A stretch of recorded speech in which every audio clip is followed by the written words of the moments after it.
guys, welcome back to the channel. This evening we are back in the kitchen. We're working up some more chicken.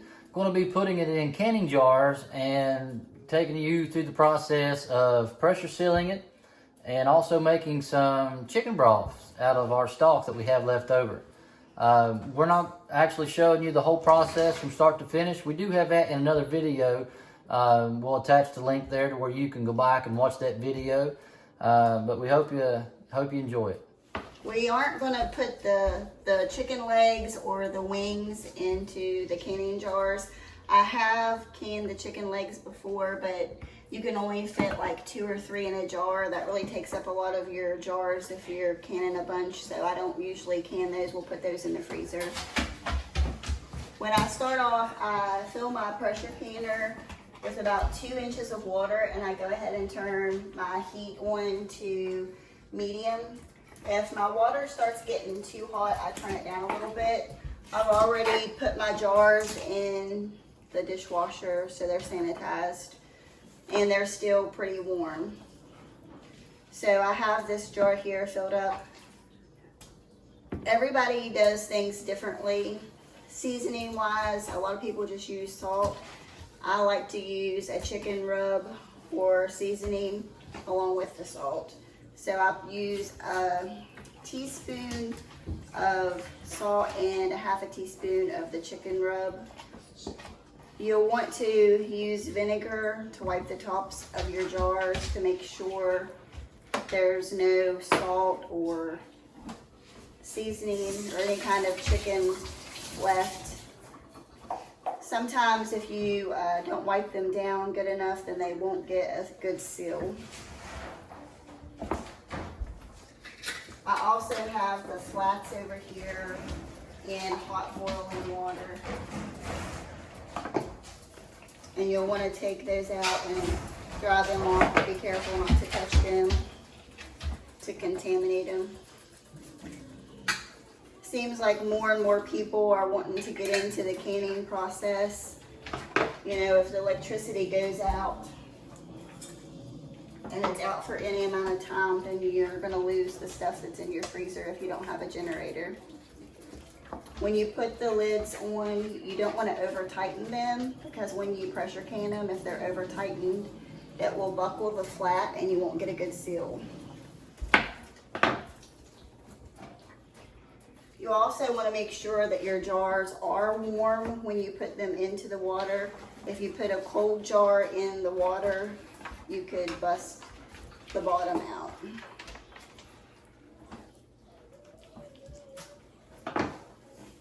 This is the chicken thigh, and we want to remove the bone that's in it.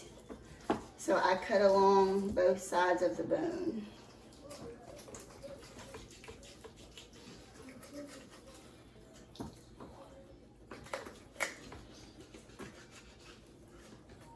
It's okay if you leave a little bit of meat on the bone.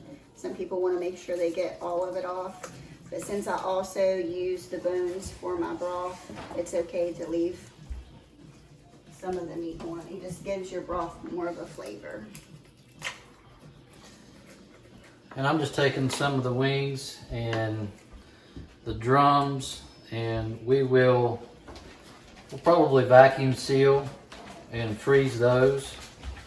But we're going to can as much as this is what we can. So pretty much all the thighs, all the breast will go into the canning jars, and then the drums and the wings we will probably go ahead and vacuum seal.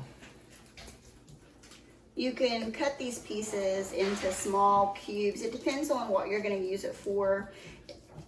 So that will determine if you want small pieces or the bigger pieces.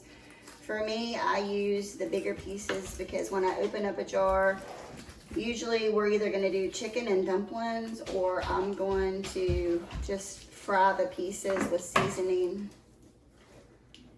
And for that, I don't want little tiny pieces.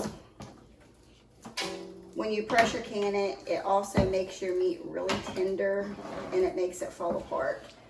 These birds that we done today were a little bit older. Yeah, we let these go way too long.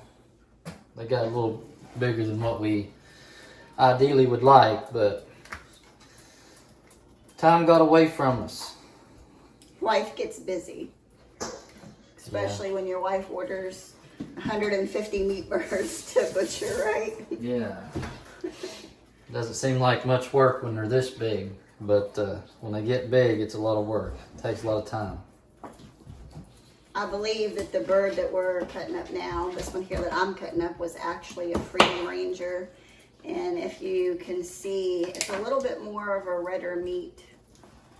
We also do Cornish crosses, and they seem to be little, I think they're whiter.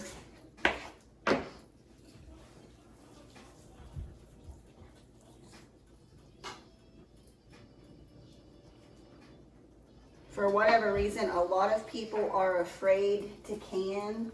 And I kind of got tickled the first time I looked up canning meat. There's a difference between canning meat, I guess, and canning raw meat. And a lot of people are afraid of canning raw meat, and especially afraid of canning chicken. I'm going through here and plucking a few feathers that we didn't get earlier. It was starting to get dark on us, and we was running out of time and daylight, and so we just kind of did a quick plucking job to get them to where we can get them inside and then finish them. So there's going to be an occasional feather that I need to get rid of, but you're waiting on me, ain't you? Yeah, I'm waiting on you, but that's okay. And the funny thing is, this go round when we butchered, of course, we said that the chickens were bigger.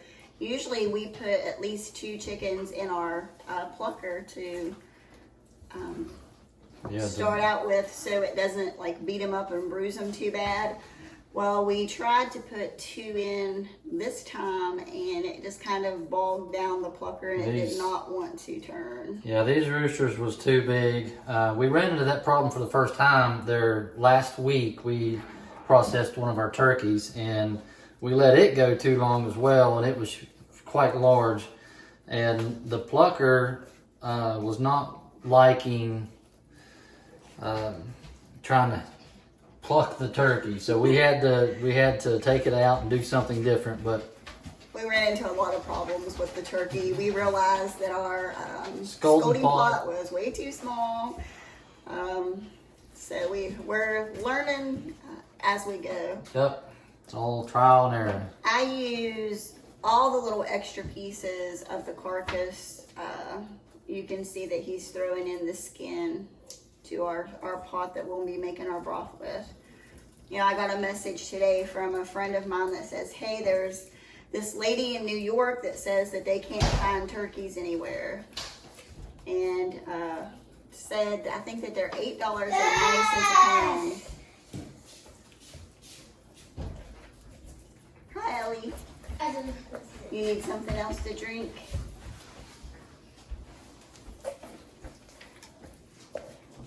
So can you imagine sitting down for Thanksgiving this year and having to pay $8.90 a pound for your turkeys?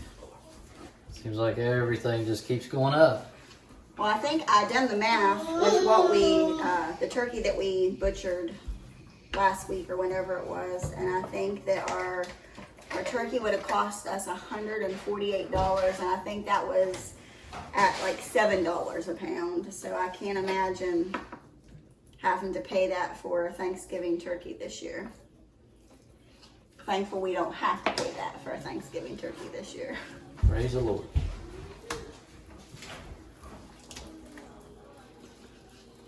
When you stuff your jars, you want to leave head space. A lot of people use like a 1/2 inch, some 1/4 inch. I try to leave at least a 1/2 inch. And I forgot to show you on the last jar that I done. I try to push it all down in there as tight as I can get it, because I want to work out all of that air that might be in there. So I know a lot of people are thinking contamination, because I'm using my fingers to touch the stuff, but to be honest, it's not a restaurant. This is how I do stuff to feed my family.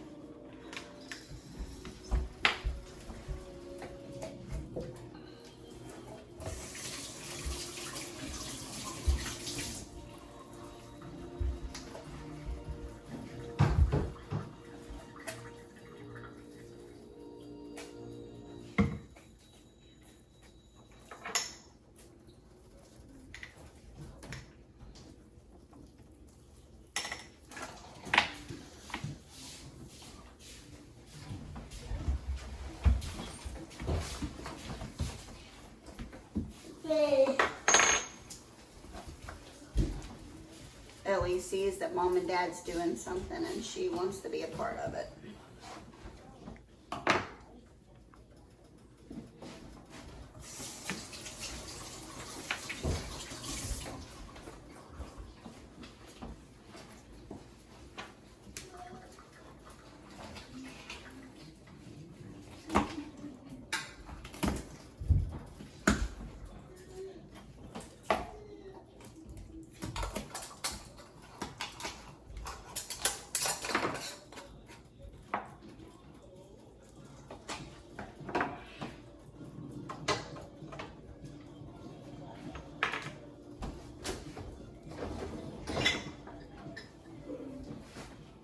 My pressure canner holds 7 quart jars. So when I get my 7, I go ahead and put my lid on and let it build up some heat before I put the little ticker on it, as I call it. Then you will pressure can it at 10 pounds for 90 minutes. I just wanted to show you the size of these chicken breasts, how big they are. They're huge. Yeah, and here's a chicken drum. Looks almost like a turkey drum.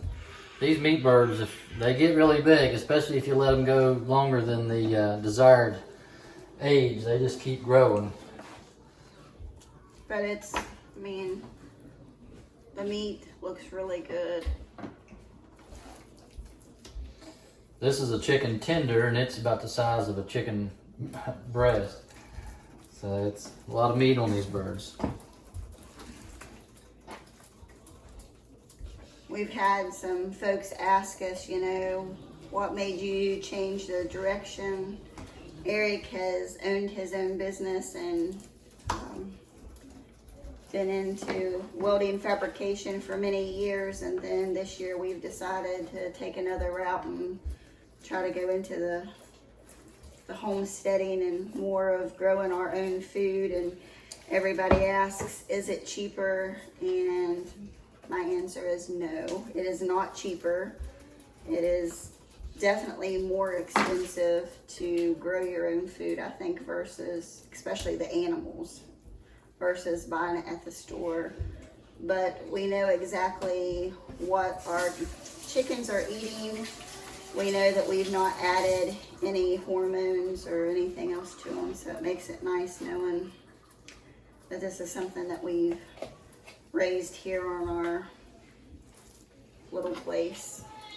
And it depends on what kind of animal you're talking about too. I mean, if you get a ruminant such as a cow, sheep, goats, you know, you have that initial cost, but then it's not as expensive to keep those. But we have pigs and chickens, and you know, chickens we can let free range a lot, and that compensates for a lot of the feed, but we still have to feed them quite a bit. And you know, the pigs definitely require a lot of feed. So in that regard, it does take quite a bit to keep these animals. But like I said, it's we're not really doing it really for the cost, but we're doing it because the day may come where you can't go to the grocery store and buy food like you used to. You know, we're not trying to be doom and gloom, but we're trying to be aware and just to be real, and you know, with the way things are going, and of course we know what the Bible tells us. So we're just trying to be prepared and get back to our roots, living off the land, I believe, like God intended us to. And that way, if something does happen, God forbid, we you know, we're that much closer. We're, you know, more self-sufficient than what we was. And I think so many people has just kind of gotten away from living off the land and kind of how grandma and grandpa grew up. And it's going to be hard on this generation if something would, you know, catastrophe would hit this nation. It would be tough on people.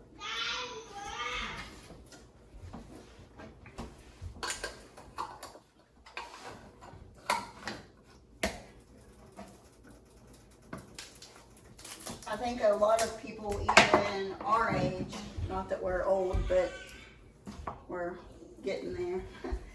They don't know how to tan, they don't know how to garden, they don't know how to sew and mend their clothes. And we're not professionals at any of it. But we are seeing the need, and we're trying to get back to that.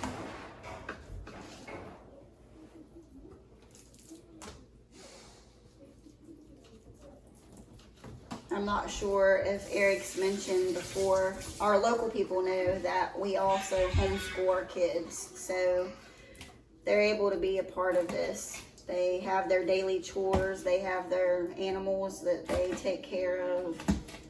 You've seen that Emma got rabbits, and she wakes up bright and early every morning because she doesn't want Dad to take care of her rabbits. Yep, so she makes sure that she's up and she goes with me, and I think that's great. It's good for the kids to have that responsibility and that desire to raise an animal like that. And our kids understand that the animals that we raise here on the farm is to provide food for our family. And so we do have, the animals that we... If we name them, they're pets. that we get that close we're using to. for but, breeding, yeah. For the most part, they understand that if it's on the farm, it's got a purpose, and that purpose is to provide for our family.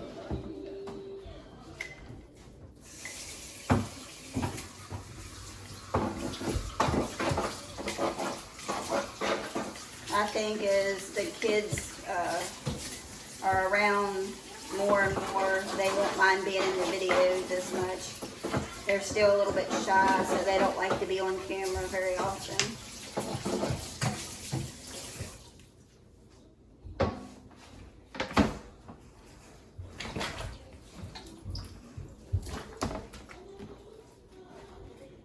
I'm actually keeping up with you this time.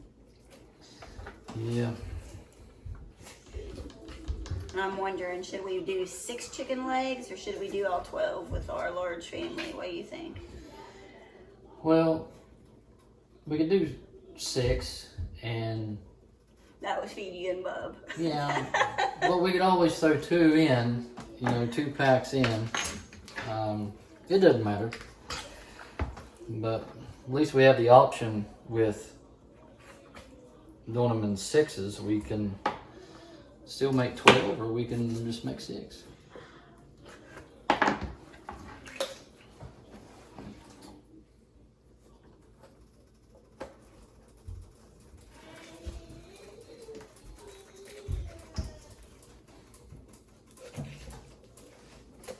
We'll have to do something because I think they're falling off our... Yeah, we need another plate or tray or something. Go.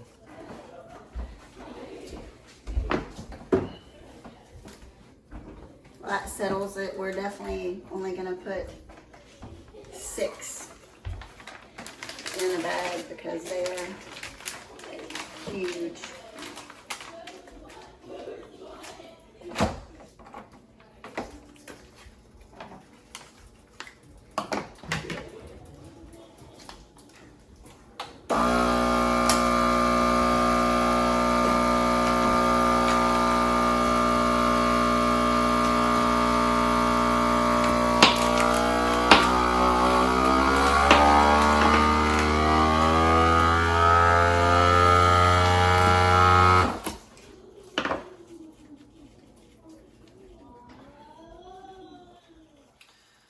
Next, we'll need to work on our wing sauce. We're starting to collect quite the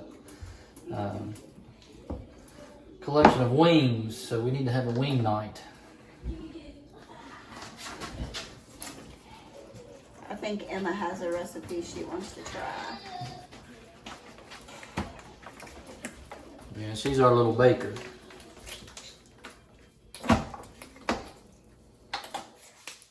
Which you can definitely hear the kids in the background. Little Eric just says, I wonder if they think our walls are soundproof. But for all of our local people, they know that we still have little ones at home, and this is just part of the family, craziness and all. I think all these are just wings now. Okay.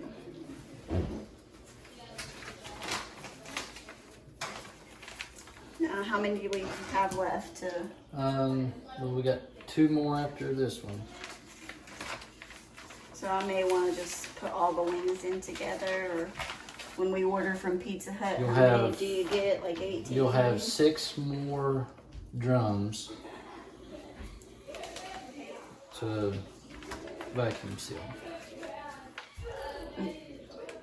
So we ended up getting 7.5 quarts, and my pressure canner only holds 7.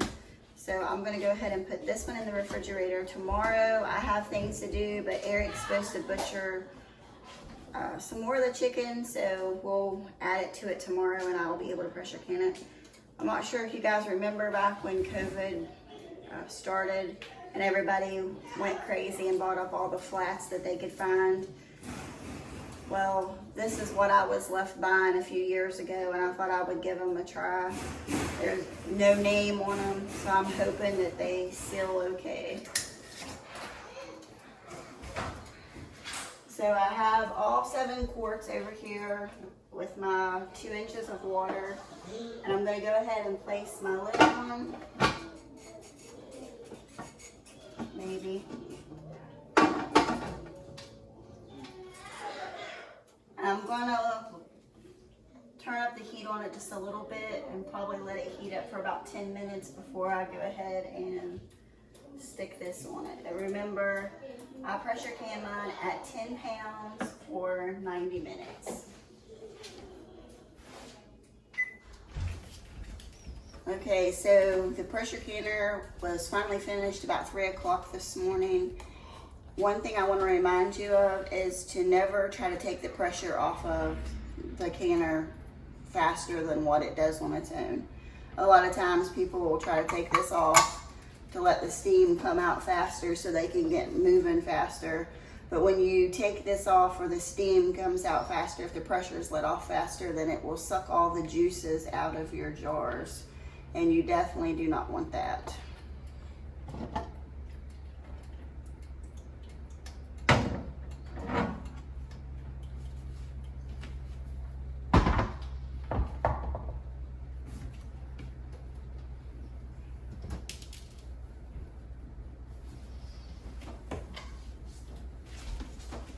You can use something to lift them up if they're still hot. I think these are cooled down enough to take out by hand.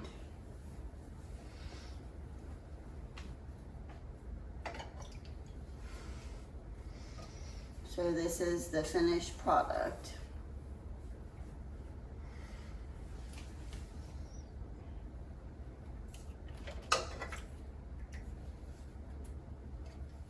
If you remember, I made a comment about these lids, about these jars, because they're no named, and I bought them back at COVID when everybody was buying up all the stuff. I'm not sure if you can see. Can you see? This little dent right here. These are lids, even though that it's sealed. I'm hoping that it'll be okay. It seems to be sealed, but I'll make sure that I use this one here first. Anytime you buy the flats that are not the name brand flats, you take a chance of having them to not seal or to come unsealed. And also, if you look here, this one here did not seal at all, so I'll have to use this one maybe for supper this evening.